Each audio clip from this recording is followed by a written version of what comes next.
welcome to another video.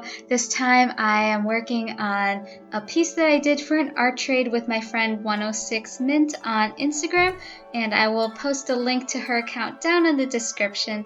Definitely go check her out. She is a traditional chibi artist and she uses Copic markers, and she has this really cute pastel style, so definitely go check out her art.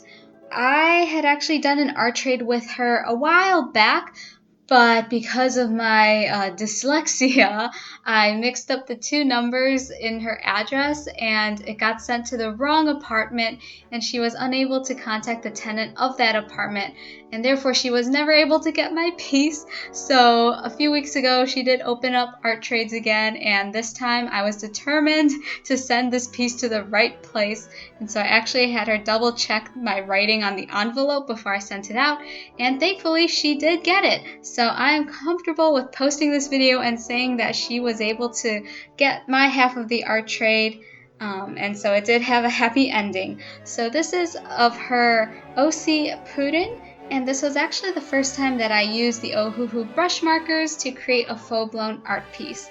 I had actually done a video comparing the Ohuhu brush markers to Copic markers, and I will link that to this video as well as down in the description if you want to check that out. But basically, Ohuhu brush markers are a very cheap alternative to the Copic markers, and they are great for those who are thinking about maybe getting into alcohol markers, but you're not ready to commit to that really hefty price tag of Copic markers.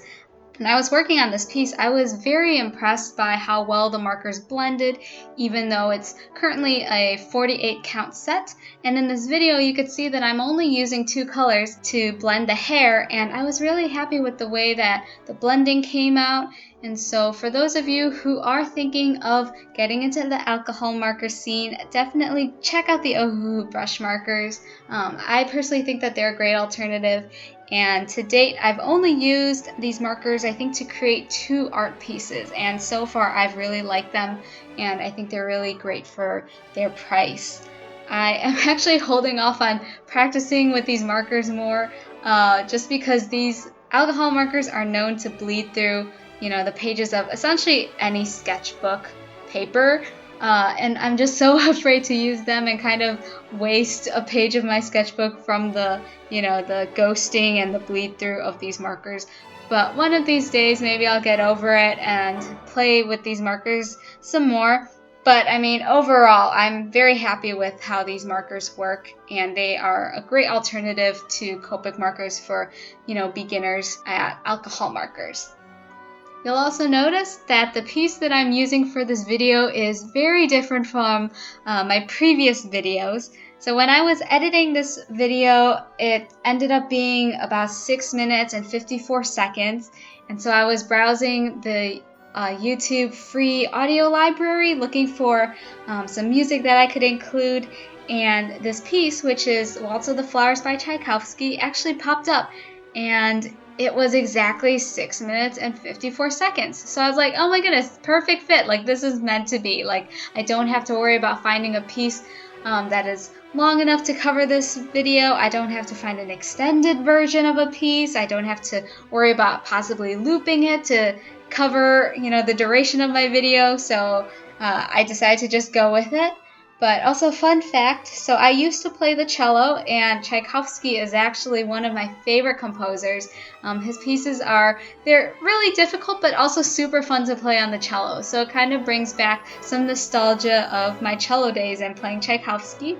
I know you guys are probably like, oh, Bashini, this music is just so different from the video game music that you include in your videos. And to that, I say, this piece was actually included and featured in Kingdom Hearts Dream Drop Distance, and I think it was called World of Symphony. But basically it was a world that had classical music from previous Fantasia movies, and so technically this piece counts as video game music. It's a bit of a stretch, but that's my connection with keeping in line with my theme of video game music. So with all of that out of the way, how are you doing? Definitely let me know in the comments how August has been treating you guys. It's a lot of fun for me to be able to read your comments and just interact. I hope that your month has been going well so far and that you've been able to do everything that you wanted to this summer before the school year starts, before fall comes. And if your month hasn't been going too well, or if you're in a rough place in your life, I'm sorry to hear that, and I hope that you have access to the right people and the resources to help you out, and I do hope that things improve for you. For me, I've still been really busy doing my acting internship at the hospital. So as I had mentioned before in my previous video, I am at the hospital like 5:30 in the morning till 7 p.m. Monday through Friday. And so it's been really exhausting, but also super rewarding. My acting internship is actually over in about 2 weeks. So I'm hoping that by then I can finally have a little bit more time to do art. I was also thinking of doing maybe like a mini series of real-time draw with me, and where I just kind of draw and just chat. And these videos would probably only be like 15-30 minutes long, but I figure for me it's really difficult to find time for art, and if I ended up doing this series, it would force me to at least spend 15 minutes a few times a week to just do some art and just kind of de-stress from everything that's been going on. And not only that, but you guys would also be able to see kind of the initial stages of my art process with the sketching and maybe the line art. So definitely let me know if that's something you're interested in, and just comment below. And again, thank you for watching this video. If you liked it, feel free to subscribe, like, and comment. And as always, I do appreciate your guys' feedback and comments on the videos. They definitely keep me going. And I will see you guys in the next video.